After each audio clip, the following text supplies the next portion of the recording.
Hello. I thought I'd have a go at making the kind of video that I was looking for when I upgraded to this kind of size lathe. I started out on a little mini cheap, I say cheap, it wasn't cheap at all.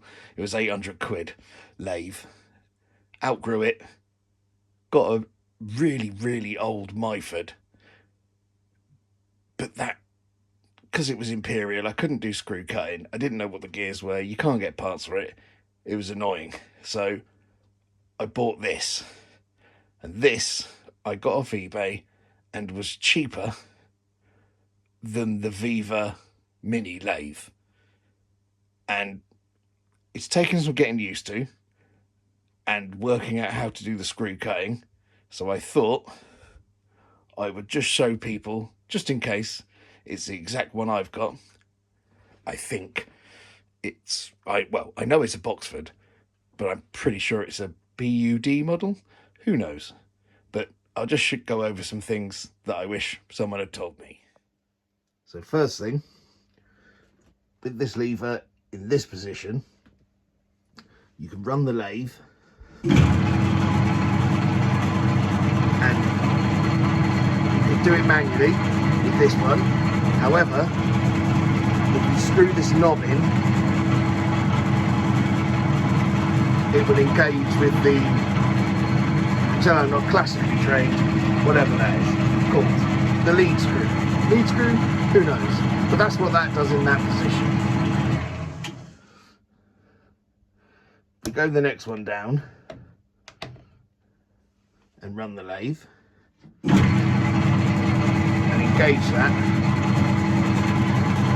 That will also run, but directly off the lead screw, so quicker. So that's the one you've used for your thread cutting.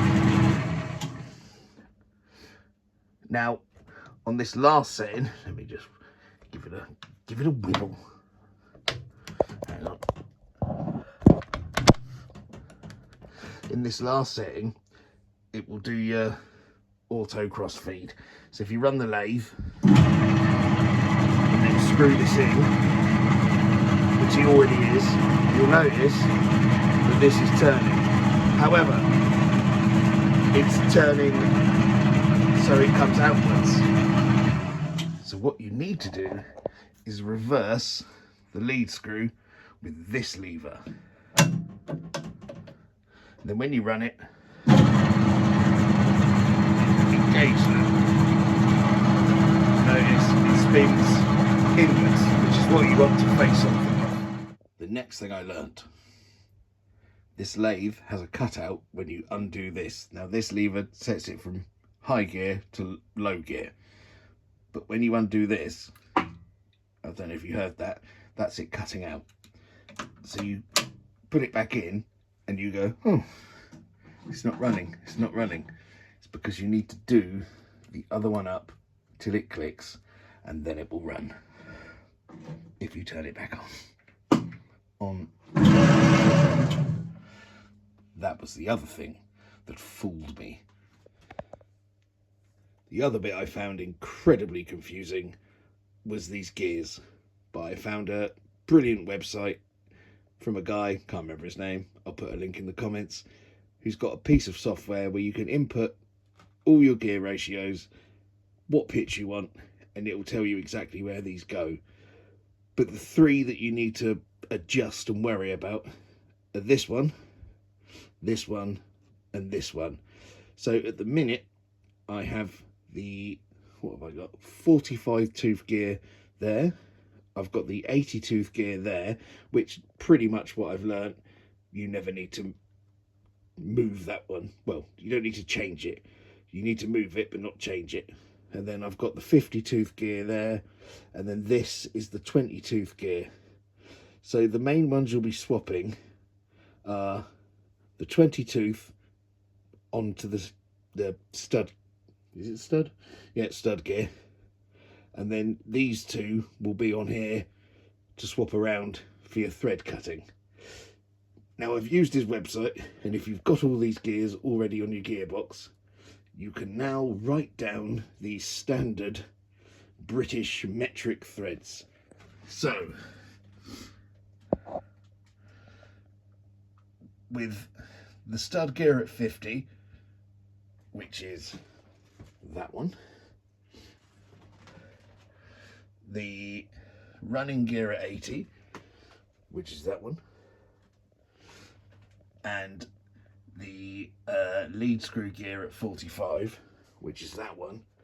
So at the minute I've got the 50 there and the 45 there, which actually is correct. So if you put the gears into B2, you would get a thread pitch of 1.75.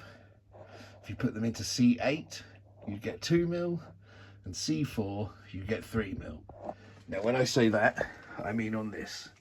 So your numbers are there, letters there.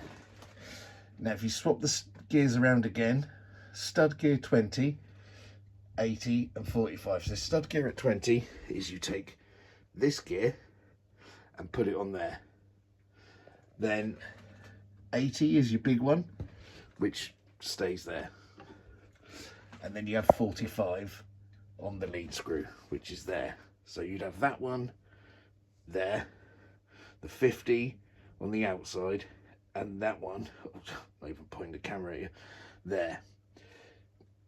Then what you'll do is you'll undo that. That will give this some movement, loosen that, and it will slide, and that's how you can get them engaged. So those are my numbers. And then because I work in compressed air, 1/2 inch BSP is quite useful. So I've got, you need the stud gear at 45, the running gear at 80, and the lead screw gear at 50. In C7 will give you a pitch of 1.81, which for 1/2 inch BSP it should be 1.82, which is 14 teeth per inch. But what's 0.01 of a mil between friends? Anyway, that's all I really ever needed to know, and now I'm lathing away quite happily.